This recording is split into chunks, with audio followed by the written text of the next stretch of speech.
السلام عليكم. فضت قوات الأمن المصرية بمحافظة بورسعيد مظاهرة واعتصاما لمتضررين من ارتفاع تكلفة مشروعات الإسكان الاجتماعي بالمحافظة. يأتي هذا في وقت تتصاعد فيه عموما مظاهر الاحتجاج على تردي الأوضاع الاقتصادية في البلاد، ما أثار مخاوف أمريكية إسرائيلية من تداعياتها على استقرار نظام الرئيس عبد الفتاح السيسي.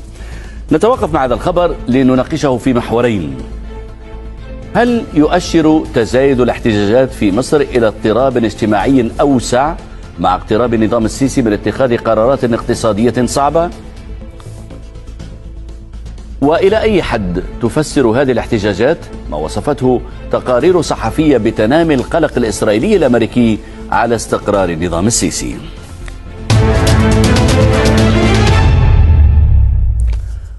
مرات عدة دعا الرئيس عبد الفتاح السيسي ووزراء حكومته المصريين إلى تحمل الأعباء الاقتصادية والحفاظ على الاستقرار حتى لا يتحولوا إلى لاجئين، لكن يبدو أن الواقع فاق قدرة الكثير منهم على الاحتمال، مع تكرار غياب سلع أساسية واستمرار ارتفاع الأسعار دون تحسن في الأجور، ما أدى إلى ارتفاع نسبة الفقر. وأشار تقرير رسمي إلى أن 85% من المصريين يعتبرون فقراء ويعانون من ترد في كل الخدمات. لكن ما هي تداعيات عدم تغير هذا الواقع؟ يرد معلقون مصريون وأمريكيون وحتى إسرائيليون بأنه يعني عودة الجماهير إلى الشارع وتقويض حكم الرئيس السيسي. تقرير زياد بركات.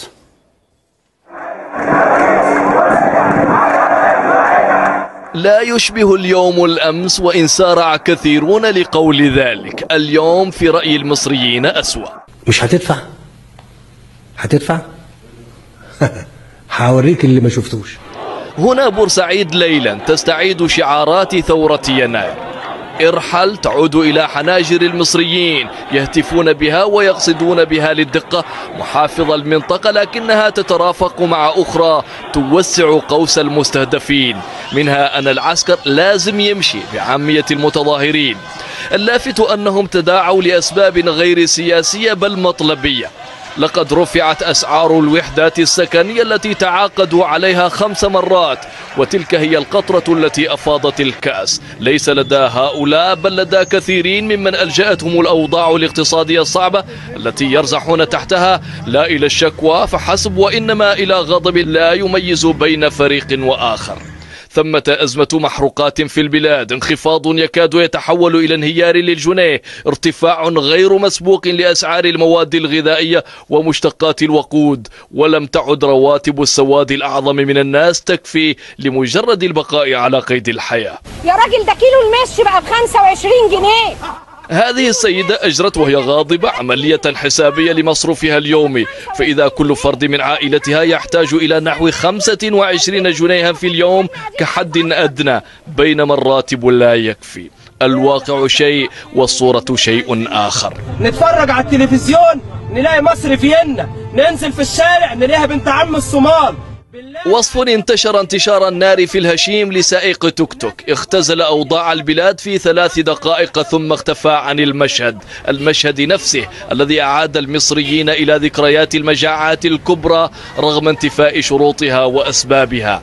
فلا سكر في الأسواق، وذاك مثال ساطع على درك أعيد إليه المصريون، فإذا هم يتهافتون على عناصر البقاء الأولى. قطرات تتجمع في الكأس نفسها، أما الأسباب فمحض مطلبية، والأهم فيما يقول كثيرون إنها عفوية لا أحزاب خلفها، وإن سعى إعلام النظام إلى نسبتها إلى الإخوان المسلمين. لكن لماذا لا يهرع النظام لحل الأزمة؟ ثمة عدة مقاربات للإجابة، منها أن النظام يريد لكنه لا يستطيع، وهو مضطر للاقتراض من صندوق النقد الدولي، وإلا انهار النظام الاقتصادي نفسه. لكن ثمة شروط لذلك، منها رفع الدعم عن المواد الأساسية كالوقود وبعض السلع الرئيسية الأخرى. وهنا يقع الضغط على المواطن الذي وعده السيسي بالشقاء في إحدى خطبه. يفعل النظام ما هو أكثر في رأي منتقديه، يكاد يتسول المال من جيوب مواطنيه ولو بالقوة. وخشية انهياره تسرب الصحافة الإسرائيلية عن نقاشات أمريكية إسرائيلية لنجدته. تل أبيب وفقا ليدعو تحرنوت تستعد لتقديم المساعدة والاستثمار في السياحة والطاقة الشمسية وإنتاج الكهرباء والزراعة والري والغاز. ذلك يعني إذا حدث التحكم بمفاصل الاقتصاد المصري واستعادة رياح يناير مجددا. نرحب بضيوفنا في هذه الحلقة من بروكسل محمود رفعت الخبير في القانون الدولي، من غزة الدكتور صالح النعامي الباحث المختص في الشؤون الإسرائيلية، ومن القاهرة عبر سكايب مجدي شندي رئيس تحرير صحيفة المشهد الأسبوعية. ونبدأ سيد صالح النعامي، سنعود إليك أكثر سيد صالح النعامي في المحور الثاني المتعلق بدور إسرائيل ودور الأمريكيين في محاولة مد يد المساعدة للاقتصاد المصري وللقاهرة الآن. لكن فقط بشكل سريع، هذه المعاناة الاجتماعية في مصر هل وجدت صدى لها في وسائل الإعلام الإسرائيلية كاهتمام ربما يكون مقلق بالنسبة للجارة الإسرائيلية؟ بكل تأكيد هناك قلق شديد في إسرائيل، وبالمناسبة هذا القلق ليس وليدة اللحظة. منذ عام تقريبا نشر موقع بلومبرج الأمريكي تحقيق موسع وفيه تم استقصاء آراء عشرات من المسؤولين الإسرائيليين العسكريين والسياسيين حاليين وسابقين، وكلهم أجمعوا تقريبا كما ذكر في التحقيق على أن هناك شكوك في قدرة نظام السيسي على البقاء، أولا بسبب الضائقة الاقتصادية، ثم بسبب الإفلاس الخطاب السياسي للنظام. مؤخرا الأكثر الذي يقلق أكثر في إسرائيل حاليا، وكما عبر عن ذلك بالأمس القريب مركز يروشلايم لدراسة المجتمع والدولة، وهو يرأس مجلس إدارته دوري جولد وهو وكيل وزارة الخارجية الإسرائيلي. المعطى اللافت هنا بالنسبة للإسرائيليين هو حدوث تحول في مواقف الأطراف الإقليمية التي دعمت نظام السيسي، وتحدث كثيرا عن التبعات المأساوية للخلاف السعودي المصري، والذي يهدد كما يقول الإسرائيليون بانهيار ما يعرف بمحور الاعتدال العربي الذي أفادت منه إسرائيل كثيرا منذ ثورات أو بروز الثورات المضادة في العالم العربي. ولكن ما يلفت الانتباه ربما في الجديد، ما زلتم معنا في هذه الحلقة التي تناقش أبعاد تصاعد الاحتجاجات على تردي الأوضاع الاقتصادية في مصر ودلالات القلق الأمريكي الإسرائيلي بشأنها. بخصوص هذا القلق تحديدا سيد صالح النعامي، مقالات عديدة في الصحف الإسرائيلية، ولكن ربما أبرزها في اليومين الماضيين هذا المقال يدعوه تحرنوت تحت عنوان قلق في إسرائيل، النظام المصري في خطر، ويقول بأن إسرائيل مستعدة أن تمد يد العون لمصر في مجال تحلية المياه، في مجال السياحة، في مجال الزراعة، الكهرباء، الطاقة الشمسية، الغاز إلى آخره، وبطريقة تشير إلى أن فعلا هناك أكثر من مجرد قلق في إسرائيل، هناك هلع. كيف تفسر لنا ذلك؟ يعني أستاذ محمد، ما ورد في تقرير أو مقال أليكس فيشمان في يدعو تحرنوت يحتاج إلى إيضاح. هناك ثمة لبس. صحيح أن إسرائيل لديها قلق على مستقبل نظام السيسي، وبالمناسبة هي تعتبر كل جهد وكل استثمار من أجل ضمان بقاء هذا نظام السيسي هو استثمار في أمنها القومي، ولكن هناك ثمة تناقض.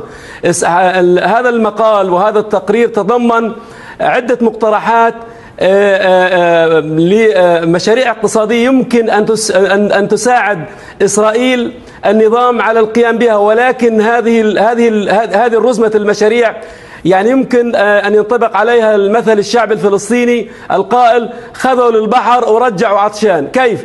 لأنه إسرائيل تقترح حسب ما ذكر أليكس فيشمان أنه أن أولا أن تجتهد إسرائيل على تجنيد دعم دولي لتجنيد دعم مادي للنظام السيسي.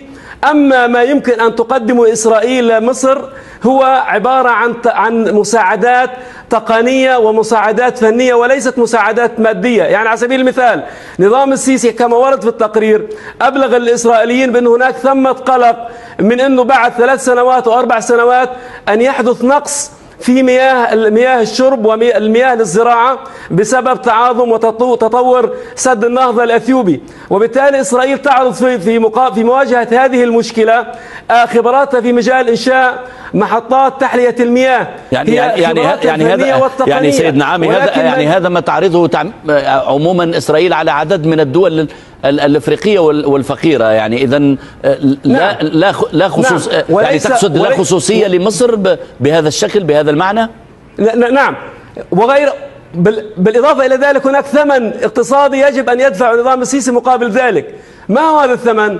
الان اسرائيل وقعت مؤخرا على اتفاق مع تركيا لتصدير الغاز الذي سيطرت عليه إسرائيل إلى أوروبا عن طريق تركيا، ولكن إسرائيل تخشى أنه في يوم من الأيام الرئيس أردوغان يوقف نقل الغاز الإسرائيلي إلى أوروبا. فالآن ستعرض على نظام السيسي أن يكون هناك مسار آخر لنقل الغاز الإسرائيلي عن طريق مصر، نقله عن طريق أنبوب ومن ثم إسالته في مصر ثم نقله في حاويات إلى أوروبا. الآن السيسي كان يعترض على هذا الأمر ويشترط أن تتنازل إسرائيل عن حكم دولي صدر قبل سنة تقريبا يلزم مصر بدفع $1.7 مليار بسبب تخلف مصر عن الوفاء باحتياجات إسرائيل للغاز عندما انفجرت ثورة 2011 25 يناير. وبالتالي الآن إسرائيل تقايض السيسي بأنه مقابل هذا الدعم يجب عليك أولا أن تسمح بنقل الغاز الإسرائيلي عن طريق مصر، وأيضا عليك ألا تحلم بأن إسرائيل تتنازل عن مبلغ $1.7 مليار الذي صدر بهم قرار تحكيم دولي. نعم. يعني وبالتالي هذا هو ما تعرض إسرائيل، وبالتالي إسرائيل المستفيدة أكثر من السيسي من خلال هذا العرض. ولكن أليس غريبا نوعا ما سيد مجدي شندي في القاهرة إلى أن الصورة منظورا إليها بهذا الشكل من إسرائيل، وسنعود مع ضيفنا سيد محمود رفعت للجانب الدولي، ولكن الصورة منظورا إليها من إسرائيل بهذا الشكل في حين أن النظام في مصر روج لفترة والسيسي على أنه شخصية عبد الناصر وعلى أنه هو المناهض للمشروع الأمريكي الإسرائيلي في المنطقة، فإذا بالصورة معكوسة تماما تقريبا الآن. أنا للأسف لا استمع إلى مداخلة ضيفك الكريم الدكتور صالح النعامي، فرجاء أن تلخص لي حتى يمكن أن أعلق بشكل هو تقريبا فصل أكثر ما جاء في مقالة يدعوت حرنوت من أن إسرائيل قلقة وستقدم خدمات مختلفة لمصر، ولكنه هو قال هذه الخدمات ليست على قدر كبير من الأهمية وهناك مقابل مالي وسياسي قد تضطر مصر لدفعه. هذا باختصار شديد. يعني شوف، إسرائيل قلقة من يعني أي تغيير في مصر، هذا أمر طبيعي لأن وضع مصر يعني يهم كل محيطها، وبالتالي يعني هل تستطيع أن تقول أن السعودية أو الإمارات أو ليبيا أو السودان ليست قلقة من الوضع في مصر؟ الوضع في مصر يهم كل دول الجوار لأنه بالتأكيد سينعكس عليها، لكن محاولة تصوير أن هناك قلق إسرائيلي أو قلق أمريكي على الأوضاع في مصر أن يعني هذا هو النظام المفضل لهم، ويعني بالتأكيد لو أن نظام الحكم في مصر كان مرضيا لمثل هذه الأطراف لإسرائيل أو لأمريكا على الأقل لتوقفت عن يعني دعم المعارضين وعن التأييد الخفي للإرهاب ولا تعاونت بشكل حقيقي مع السلطات المصرية. لكن مصر تظل عدوا لإسرائيل مهما كالوا المديح لنظام هنا أو هناك. نعم، هناك أيضا مسألة مهمة أشار إليها السيد النعامي، أريد أن أنقلها في نهاية البرنامج لسيد محمود رفعت. سيد النعامي أشار إلى دور إسرائيل في تجنيد دعم دولي، خاصة هناك الآن حديث عن أن اللوبيات الإسرائيلية في الولايات المتحدة وفي أوروبا هي الأكثر نشاطا في محاولة إقناع الأطراف الاقتصادية بدعم مصر الآن اقتصاديا.